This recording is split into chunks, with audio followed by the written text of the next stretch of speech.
तो last lecture में हमने देखा था वेक्टर्स के बारे में। आज हम देखेंगे addition of vectors and subtraction of vectors and how to show graphically as well as mathematically vectors in terms of their magnitude as well as the direction. Okay, so समझते हैं सबसे पहले कि वेक्टर्स को एडिशन में किस तरह से यूज किया जाता है। How to add two vectors और मोर देन टू वेक्टर्स। तो मान लीजिए हमारे पास एक वेक्टर है यहाँ पे a। अब इस एक वेक्टर के साथ में दूसरे वेक्टर के एसोसिएट होने के दो पॉसिबिलिटीज है। पहली पॉसिबिलिटी कहती है कि ये वेक्टर A है और वेक्टर B जो है वो इसी के ओरिजिन पॉइंट से ओरिजिनेट हो रहा है। This is vector B। और सेकेंड पॉसिबिलिटी क्या कहती है? सेकेंड पॉसिबिलिटी ये कहती है कि ये है हमारा वेक्टर A और वेक्टर B जो है वो हमारा, जहां पे ये वेक्टर स्टार्ट हो रहा है वहीं पे हमारा वेक्टर बी जो है वो एंड हो रहा है। तो देखिए पहले केस में क्या हो रहा है कि दोनों के दोनों वेक्टर एक सेम पॉइंट से इनिशिएट हो रहे हैं। दूसरे केस में क्या हो रहा है, पहला वेक्टर जहां पे खत्म हो रहा है वहीं से दूसरा वेक्टर स्टार्ट हो रहा है। मींस टू से यहाँ पे दोनों की टेल्स एक पॉइंट पे कंबाइंड हो रही है, यहाँ पे एक का हेड दूसरे की टेल कंबाइंड हो रही है। तो इन केसेस में vector C that is equal to vector A plus vector B कैसे निकाला जाए। Vector C is equal to vector A plus vector B कैसे निकाला जाए। तो देखिए जब वेक्टर आपके दोनों एक ही पॉइंट से इनिशिएट हो रहे हो तो उस केस में हम लगाते हैं law of parallelogram method. Law of parallelogram method, उसमें हम क्या करते हैं, पैरेलल लाइंस ड्रॉ करते हैं। जैसे हम यहाँ पे मान लीजिए वेक्टर ए है तो वेक्टर ए के पैरेलल बी से लाइन ड्रॉ करेंगे और वेक्टर बी के equivalent parallel line vector A से ड्रॉ करेंगे। ठीक है, और जिस पॉइंट पे दोनों लाइंस मर्ज हो रही होगी उस पॉइंट पे हम दोनों के कॉमन पॉइंट से एक लाइन ड्रॉ करेंगे। अब ये जो लाइन है ये लाइन हमारी रिप्रेजेंट करेगी वेक्टर सी को, जो कि वेक्टर ए और वेक्टर बी का एडिशन है। लॉ ऑफ पैरेललोग्राम मेथड कब अप्लाई करेंगे? जब दोनों वेक्टर सेम पॉइंट से इनिशिएट हो रहे हो, दोनों की दोनों वेक्टर एक ही पॉइंट से स्टार्ट हो रहे हो तो हम लगाएंगे लॉ ऑफ पैरेललोग्राम मेथड। उसमें हम क्या करेंगे, ए के पैरेलल बी पे वेक्टर ड्रॉ करेंगे और बी के पैरेलल ए से वेक्टर ड्रॉ करेंगे। जिस पॉइंट पे दोनों एक दूसरे को मर्ज करेंगे उस पॉइंट को दोनों के इनिशिएट पॉइंट से मर्ज करेंगे तो हमारे पास आ जाएगा vector C that is equal to vector A plus vector B. लेकिन अगर एक वेक्टर जहां पे खत्म हो रहा हो वहीं से दूसरा वेक्टर शुरू हो रहा हो तो उस केस में हम क्या करेंगे, पहले की टेल दूसरे की हेड से मर्ज करेंगे। पहले की टेल दूसरे की हेड से मर्ज करेंगे और टेल को टेल के पास रहने देंगे, हेड को हेड के पास रहने देंगे। जी समझ गए आप? देखिए पहला वेक्टर यहां से स्टार्ट हुआ, यहां पे जाके खत्म हुआ, दूसरा वेक्टर यहां से स्टार्ट हुआ, यहां पे जाके खत्म हुआ। तो अब हम क्या करेंगे कि पहले की टेल को दूसरे के हेड से मर्ज करेंगे। पहले की टेल को दूसरे के हेड से मर्ज करेंगे। अब टेल वाले पॉइंट पे इस वाले वेक्टर की टेल रखेंगे, हेड वाले पॉइंट पे इस वाले वेक्टर की हेड रखेंगे। अब ये जो वेक्टर है ये वेक्टर कहलाएगा आपका vector C that is addition of vector A plus vector B. इस मेथड को कहते हैं law of triangular method. Law of triangular method for addition of vectors. For addition of vectors clear हुआ सबको? एडिशन क्लियर हुआ? Clear नहीं हुआ। हाँ सर ये सही से क्लियर नहीं हुआ। ये वाले सही से क्लियर नहीं हुआ। चलिए फिर से देखते हैं, कोई दिक्कत नहीं है। हमारे पास दो वेक्टर्स है, वेक्टर ए और वेक्टर बी। ठीक है, अब ये जो दो वेक्टर्स है ये वेक्टर्स दो तरीके से कंबाइन हो सकते हैं। पहला तो इनका कॉम्बिनेशन किस तरह से हो सकता है कि भाई पहला वेक्टर जहां पे खत्म हो रहा है, देखिए यहां से वेक्टर शुरू हुआ और यहां पे वेक्टर एंड हो गया, वेक्टर ए। ठीक है, इसी पॉइंट से वेक्टर बी जो है वो इनिशिएट हो, इसी पॉइंट से वेक्टर बी क्या हो, इनिशिएट हो। वेक्टर बी यहीं से इनिशिएट हो रहा है। पहला वेक्टर जहां पे एंड हो रहा है वहीं से दूसरा वेक्टर इनिशिएट हो रहा है। पहला केस तो हो गया ये वाला। दूसरा केस क्या हो सकता है? दूसरा केस क्या हो सकता है कि दोनों की दोनों वेक्टर दोनों की दोनों वेक्टर, वेक्टर ए और वेक्टर बी, दोनों की दोनों वेक्टर क्या हो, एक ही पॉइंट से इनिशिएट हो। अब आप कहेंगे कि सर पहले वाले वेक्टर में ए तो हमने लेफ्ट टू राइट लिया था, यहाँ पे राइट टू लेफ्ट ले लिया, तो कोई दिक्कत नहीं है, वैसे ही समझ लेते हैं। पहला वेक्टर हो गया हमारा ए, ठीक है। अब वेक्टर बी जो यहां से स्टार्ट हो रहा था, वही वेक्टर बी कहां से हो रहा है हमारा, यहां से स्टार्ट हो रहा है। मतलब क्या हुआ कि दोनों वेक्टर्स का इनिशियल पॉइंट जो है वो क्या है, कॉमन। यहीं से वेक्टर ए बी स्टार्ट हो रहा है और यहीं से वेक्टर बी भी स्टार्ट हो रहा है। यहां पे क्या हो रहा था, जहां पे वेक्टर ए एंड हो रहा था वहीं से वेक्टर बी स्टार्ट हो रहा था, ठीक है। तो अगर ऐसा कॉम्बिनेशन हो हमारे पास कि पहला जहां पे एंड हो वहीं से दूसरा स्टार्ट हो, तो हम क्या करेंगे, पहले की टेल, इसे हम क्या कहते हैं, टेल बोलते हैं, और इसे हम क्या कहते हैं, हेड बोलते हैं। जहां पे एरो लगा होता है वेक्टर में उसे हम हेड कहते हैं, और जो जहां पे वेक्टर हमारा एरो नहीं होता उस वाले पार्ट को हम टेल कहते हैं। तो फर्स्ट की टेल को ज्वाइन करेंगे सेकंड के हेड से, फर्स्ट की टेल को ज्वाइन करेंगे सेकंड के हेड से। कब, जब दोनों की दोनों वेक्टर क्या हो, एक लाइन में हो। भाई पहला जहां पे खत्म हुआ वहीं से दूसरा शुरू हुआ, ठीक है। फिर क्या करेंगे, जहां पे टेल थी वहां पे टेल रहने देंगे, जहां पे हेड था वहां पे हेड बना देंगे। अब ये जो वेक्टर सी है ये क्या रिप्रेजेंट कर रहा है, हमारा vector A plus vector B का combination, vector A plus vector B का कॉम्बिनेशन। मतलब अगर हम इन दोनों वेक्टर्स को ऐड करना चाहे तो इनका इक्विवेलेंट ये होगा, ये वाला वेक्टर होगा, जो कि मैग्नीट्यूड को भी बता रहा है, डायरेक्शन को भी बता रहा है। देखिए वेक्टर ए की डायरेक्शन क्या थी, इस तरफ थी, वेक्टर बी की डायरेक्शन क्या थी, इस तरफ थी। वेक्टर ए का मैग्नीट्यूड कितना था, इतना था, वेक्टर बी का मैग्नीट्यूड कितना था, इतना था। तो अब हम ये देखना चाह रहे हैं कि भाई अगर दोनों वेक्टर्स को ऐड करें तो इनका ओवरऑल मैग्नीट्यूड और डायरेक्शन क्या होगी। तो अगर हम इन दोनों वेक्टर्स को ऐड करेंगे तो ये जो वेक्टर सी है ये हमें आउटपुट में मिलेगा। मतलब इन दोनों के एडिशन का मैग्नीट्यूड इतना होगा और उसकी डायरेक्शन ये होगी।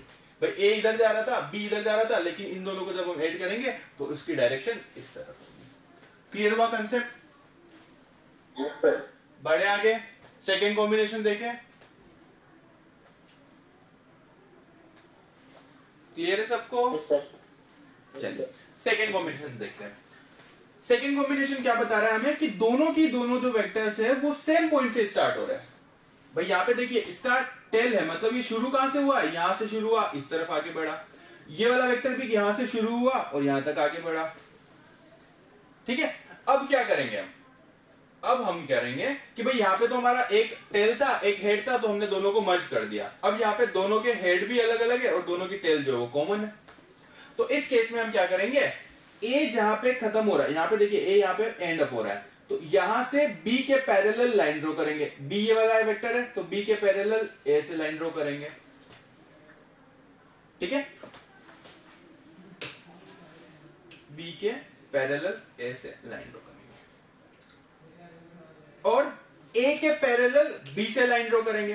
भाई ये बी के पैरेलल होगी लाइन ड्रॉ, कहां से स्टार्ट की हमने, ए से स्टार्ट की। अब हम क्या करेंगे, ए के पैरेलल लाइन ड्रॉ करेंगे। ए के पैरेलल लाइन कौन कहां कहां हो सकती है, यहां यहां हो सकती है। सारी की सारी लाइन क्या है, ए के पैरेलल है, लेकिन हमें कौन सी कंसीडर करनी है, जो कि बी से शुरू हो रही हो, ठीक है। तो ये हो गई हमारी ए के पैरेलल वेक्टर और ये हो गया हमारा बी के पैरेलल वेक्टर। बी के पैरेलल वेक्टर ए से और ए के पैरेलल वेक्टर बी से। अब जिस पॉइंट पे ये दोनों मर्ज हो रहे हो उस पॉइंट को मिला देंगे दोनों की टेल से,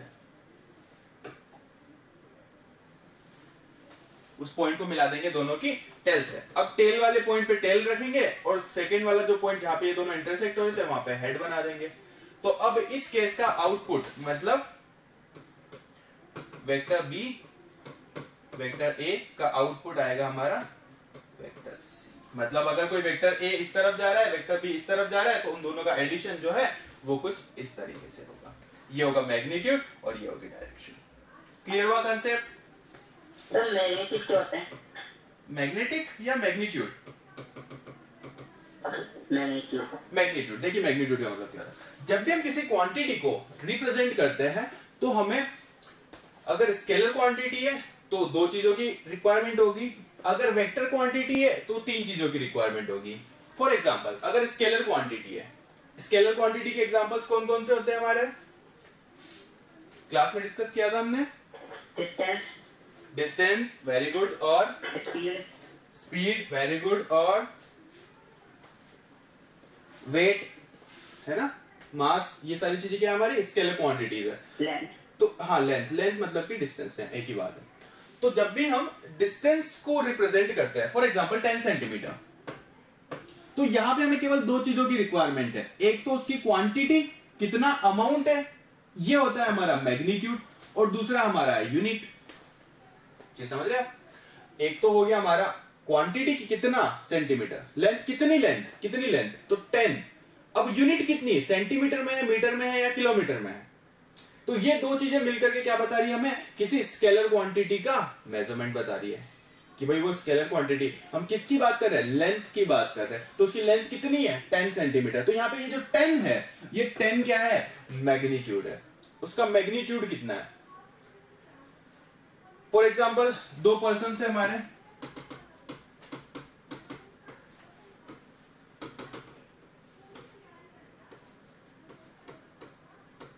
दो पर्सन है। पहले का वेट है 45 केजी, सेकंड का वेट है 60 केजी। तो यहां पे देखिए कंपेयर करेंगे, हम कंपेयर करेंगे। पहली जो होगी स्केलर क्वांटिटी है वेट, ये भी स्केलर क्वांटिटी है वेट, 45 केजी, 60 केजी। 45 क्या हो गया, मैग्नीट्यूड, 60 क्या हो गया, मैग्नीट्यूड, किलोग्राम क्या हो गया, यूनिट। और ये दोनों कंबाइंड होकर के किसे रिप्रेजेंट कर रहे हैं, वेट को। और वेट क्या है हमारी, स्केलर क्वांटिटी। मास क्या है हमारा, स्केलर क्वांटिटी। तो यहां पे हम कंपेयर करेंगे कि दोनों में से किसका मैग्नीट्यूड ज्यादा है। तो सेकेंड पर्सन जिसका वेट 60 केजी है, उसका मैग्नीट्यूड ज्यादा है। तो मैग्नीट्यूड का मतलब होता है क्वांटिटी, कितनी क्वांटिटी, ठीक है। तो ये हो गया हमारा स्केलर क्वांटिटीज के टर्म्स में। अगर हम बात करें वेक्टर्स की टर्म्स में, तो वेक्टर्स में हमें मैग्नीट्यूड भी चाहिए, डायरेक्शन भी चाहिए, और यूनिट भी चाहिए। फॉर एग्जाम्पल एक पर्सन जो है वो यहां पे खड़ा है, उसे बोल देंगे कि भाई हमको जाना है हॉस्पिटल, हॉस्पिटल यहां पे। तो क्या कहेंगे हम, आप राइट हैंड साइड जाइए 100 metre, 100 meter right hand side जाइए। फिर उसके बाद आप क्या कीजिए, लेफ्ट हैंड साइड पे 200 मीटर और ट्रैवल कीजिए। तो आप कहां पहुंच जाएंगे, हॉस्पिटल पहुंच जाएंगे। अब यहाँ पे देखिए तीन चीजें काम में आ रही है, तीन चीजें काम में आ रही है। एक तो उसकी क्वांटिटी की हमें कितना चलना है, 100। दूसरा उसकी यूनिट की कितने यूनिट में, मीटर में चलना है या किलोमीटर में चलना है, तो मीटर। तो ये हो गई दूसरी चीज। तीसरी चीज की किस डायरेक्शन में चलना है, भाई राइट हैंड साइड जाना है, लेफ्ट हैंड साइड जाना है, आगे जाना, पीछे जाना है, 30 डिग्री पे जाना है, 40 डिग्री पे जाना है, किस साइड जाना है भाई। 100 मीटर यहां से, ये भी 100 मीटर है, ये भी 100 मीटर है, ये भी 100 मीटर है, ये भी 100 मीटर है। सारी की सारी डायरेक्शन क्या है आपकी, 100 मीटर पे है। सारे के सारे पॉइंट्स आपके 100 मीटर अब है। लेकिन क्वेश्चन अगर होता है कि किस डायरेक्शन में, तो राइट हैंड साइड आपको 100 मीटर जाना है। तो यहाँ पे आपकी डायरेक्शन भी है, मैग्नीट्यूड भी है, और यूनिट भी है। तो मैग्नीट्यूड क्या बताता है, क्वांटिटी को बताता है, क्वांटिटी को बताता है। 100 metre, 100 is the magnitude for the quantity. Clear है? Yes sir. चलिए बढ़े आगे। तो ये था आपका basic addition, types of addition for the vectors. Now अगर हमारे पास दो या दो से ज्यादा वेक्टर हो, अगर दो वेक्टर है तो हमने सिंपली लर्न कर लिया कि या तो हम ट्रायंगुलर मेथड लगाएंगे, कब, जब वो एक जहां पे एंड हो रहा है वहीं से दूसरा शुरू हो रखा हो। लेकिन अगर दोनों वेक्टर्स हमारे एक ही पॉइंट से इनिशिएट होंगे तो हम लॉ ऑफ पैरेललोग्राम लगा देंगे, सिंपल है। लेकिन what if there are more than 2 vectors, अगर हमारे पास दो से ज्यादा वेक्टर्स है तो हम किस तरह से ऐड करेंगे, लेट्स सी। मान लिया पहला वेक्टर हमारा हो गया ए, दूसरा वेक्टर हो गया हमारा बी, तीसरा वेक्टर हो गया हमारा सी। हमें चाहिए आउटपुट में क्या, वेक्टर डी, जो कि क्या बताता है, vector A plus vector B plus vector C को बताता है। पहला केस ले लिया हमने, जब एक जहां पे खत्म हो रहा वहीं से दूसरा शुरू हो रहा, वहीं से तीसरा शुरू हो रहा। सेकंड केस ले लेते हैं कि सारे के सारे वेक्टर्स जो है मान लिया एक ही पॉइंट से इनिशिएट हो रहे हैं, vector A, vector B, vector C. भाई ऐसा नहीं लिया हमने कि ए बी सी, चाहे तो ये भी ले सकते हैं ए बी सी, या फिर ए बी सी, कुछ भी हो सकता है। तो अगर तीनों की तीनों वेक्टर एक ही पॉइंट से इनिशिएट हो रहे हो तो कैसे ऐड करेंगे, तो कैसे ऐड करेंगे। तीसरा केस एक और ले लेते हैं, combination of both the cases, कि भाई एक वेक्टर है हमारा ए, यहीं से दूसरा स्टार्ट हो रहा है वेक्टर बी, और यहीं पे हमारा वेक्टर सी जो है वो एंड हो रहा है, वेक्टर सी जो है वो एंड हो रहा है। ठीक है, अब क्या करेंगे, यहीं से हमारा वेक्टर डी जो है वो इनिशिएट हो रहा है, दोनों वेक्टर जो वो एक ही पॉइंट से, दोनों वेक्टर जो वो एक ही पॉइंट से इनिशिएट हो रहे हैं। इस केस में हम क्या करेंगे, या फिर इसको और अच्छे से समझना है तो ये हो गया हमारा वेक्टर ए, यहीं से वेक्टर बी भी निकल रहा है। ठीक है, और साथ ही साथ हमारा ये हो गया वेक्टर सी, मतलब ये कॉम्बिनेशन हो गया हमारा दोनों केसेस का कि दो वेक्टर्स तो है वो एक ही पॉइंट से इनिशिएट हो रहे हैं और दो वेक्टर जो है वो एक जहां पे एंड हो रहा है वहीं से दूसरा स्टार्ट हो रहा है। तो इन सारे केसेस में हम किस तरह से डील करेंगे, लेट्स सी। ये आपके सिलेबस में बेसिकली नहीं है बट फिर भी हम एक बार देख लेंगे फॉर फर्दर नॉलेज। चलिए देखते हैं केस नंबर 1 की स्टडी करते हैं। केस नंबर 1 के अंदर हम देखेंगे कि अगर आपके पास दो या दो से ज्यादा वेक्टर है तो जितने ज्यादा वेक्टर है उन्हें भूल जाओ, जितने भी ज्यादा वेक्टर्स है उन्हें भूल जाओ। सिंपली हम क्या करेंगे कि भाई किन्हीं भी दो वेक्टर्स को पकड़ लो, उन दो वेक्टर्स को ऐड कर दो, जो आउटपुट आएगा उसे तीसरे वेक्टर से ऐड कर दो। फॉर एग्जांपल यहाँ पे देखिए ए और बी है, ए और बी है तो ए और बी का एडिशन क्या होगा, पहले वो निकाल लो, उस एडिशन को सी से ऐड कर दो। तो ए और बी को देखेंगे तो ए यहां से शुरू हो रहा है यहाँ पे खत्म हो रहा है, बी यहां से शुरू हो रहा है यहाँ पे खत्म हो रहा है, तो ये यहाँ पे लगेगा हमारा लॉ ऑफ ट्रायंगुलर मेथड या पैरेललोग्राम मेथड, बताइए कौन सा लॉ लगेगा। ट्रायंगुलर मेथड, ट्रायंगुलर मेथड लगेगा। चलिए लगाते हैं, ट्रायंगुलर मेथड क्या कहता है हमारा, पहला जहां से शुरू हो रहा है दूसरा जहां पे खत्म हो रहा है, दोनों को क्या कर देंगे, मर्ज कर देंगे, और पहले की जहां पे टेल थी वहां टेल लगा देंगे, हेड की जगह हेड लगा देंगे, यही क्या हो जाएगा हमारा vector C, that is the addition of vector A plus vector B. ठीक है, अब इन ए और बी को भूल जाओ, क्यों, क्योंकि हमारे पास क्या आ चुका है बी प्लस सी, अब हम इन्हें भूल जाएंगे। गाय खा गई, गाय खा गई, मतलब जो वेक्टर ए और बी थे उनका एडिशन वेक्टर सी अब हमारे पास आ चुका है। अब हम क्या करेंगे, देखो ये वेक्टर यहां से शुरू हो रहा है, दूसरा वेक्टर यहाँ पे जहां पे वेक्टर सी खत्म हो रहा है वहीं से vector sorry vector C dash ले लो इसे, क्योंकि ऑलरेडी वेक्टर सी हमने रिप्रेजेंट कर रखा है। ठीक है, तो वेक्टर सी डैश क्या हो गया हमारा, ए और बी का एडिशन हो गया। हमें क्या चाहिए था, वेक्टर डी, जो कि क्या रिप्रेजेंट करता है, vector A plus B plus C, तीनों का एडिशन को रिप्रेजेंट करता है। क्या हमारे पास दो का एडिशन आ गया है, तो एक vector A plus vector B की जगह हम क्या लिख सकते हैं, सी डैश लिख सकते हैं, वेक्टर सी डैश। तो हमारे पास vector D is equal to आ जाएगा vector C dash plus vector C. तो अब इन दोनों वेक्टर्स को ऐड कर दो, देखो पहला वेक्टर यहां से शुरू हो रहा है यहाँ पे खत्म हो रहा है, यहीं से दूसरा वेक्टर शुरू हो रहा है यहाँ पे खत्म हो रहा है, तो क्या करेंगे, पहले की टेल को दूसरे के हेड से कंबाइन कर देंगे, टेल की जगह टेल रखेंगे, हेड की जगह हेड बना देंगे, ये क्या आ जाएगा हमारा वेक्टर डी, जो कि क्या रिप्रेजेंट कर रहा है हमारा, वेक्टर डी रिप्रेजेंट कर रहा है vector C dash plus vector C, vector C dash plus vector C. ठीक है, तो ये हो गया हमारा एडिशन। तो ओवरऑल इन तीनों वेक्टर्स का सम कितना आ जाएगा हमारे पास, ये वेक्टर भी भूल जाओ, ये वेक्टर भी भूल जाओ, तो जो वेक्टर ए बी और सी इस तरह से थे उन तीनों का सम वेक्टर डी ये आएगा। क्लियर हुआ कंसेप्ट, यस सर, बढ़े आगे, चले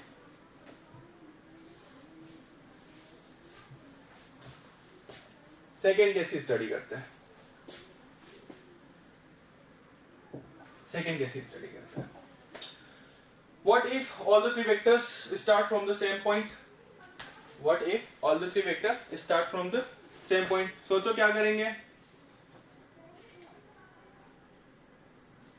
पहले को भूल जाएंगे, किसको भूल जाएंगे, मिडिल को, किसी भी एक को भूल जाओ, चलो इसको भूल गए, मान लो इसको भूल गए, अब क्या करेंगे हम, ये दोनों वेक्टर से ए के पैरेलल बी से लाइन ड्रॉ करेंगे, पैरेलल तो जा, ये हो गया हमारा बी से ए के पैरेलल, ए से क्या करेंगे बी के पैरेलल लाइन ड्रॉ करेंगे, फिर क्या करेंगे, जिस पॉइंट पे ये दोनों मर्ज हो रहे हैं उस पॉइंट पे टेल से कंबाइन कर देंगे, तो ये क्या आ जाएगा हमारे पास वेक्टर सी डैश आ जाएगा, जो कि क्या रिप्रेजेंट कर रहा है vector A plus vector B को। तो क्या हम वेक्टर ए और वेक्टर बी को गायब कर दें? क्यों? क्योंकि हमारे पास क्या आ गया है सी डैश, जो कि क्या रिप्रेजेंट कर रहा है vector A plus vector B को। तो हम रिमूव कर देंगे वेक्टर बी को, वेक्टर ए को भी रिमूव कर देंगे। गया गया गया गया, बस क्या बचा अब हमारे पास? अब हमारे पास बचा वेक्टर सी डैश और वेक्टर सी, दोनों को ऐड कर देंगे। अब देखो इसको जूम करेंगे तो कुछ इस तरह से बन रहा है, एक ऐसे बन रहा है और एक ऐसे बन रहा है। अब अभी भी क्या हो रहा है हमारा, दोनों के दोनों वेक्टर जो है वो सेम पॉइंट से इनिशिएट हो रहे हैं। तो क्या करेंगे, इस वाले वेक्टर से इसके पैरेलल लाइन ड्रॉ करेंगे, इस वाले वेक्टर से इसके पैरेलल लाइन ड्रॉ करेंगे, दोनों को मर्ज कर देंगे। जो लाइन हमारे पास आएगी वो लाइन किसे रिप्रेजेंट करेगी? Vector D, that is the addition of vector A plus vector B plus vector C, जो की है हमारी ये वाली लाइन। बाकी सबको रिमूव कर दो।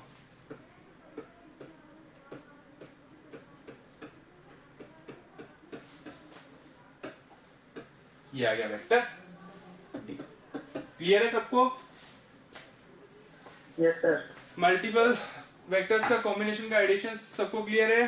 कोई डाउट हो तो पूछिए। सर एक दो क्वेश्चन सॉल्व करा दीजिए। एक दो क्वेश्चंस, ठीक है। देखिए अभी तो हमने लेक्चर का टाइम हो चुका है, क्लास 12 का टाइम स्टार्ट हो गया है।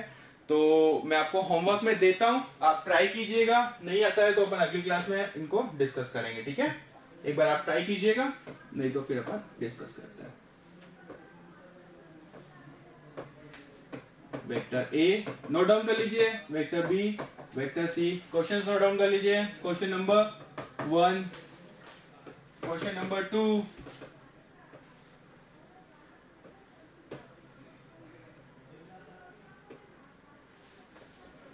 क्वेश्चन नंबर 2, क्वेश्चन नंबर 3,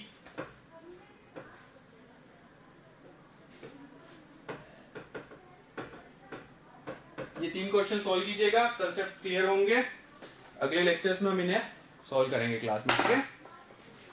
कर लिया नोट डाउन? स्क्रीनशॉट ले लो। सर ओके चलिए, मिलते हैं अगली क्लास में।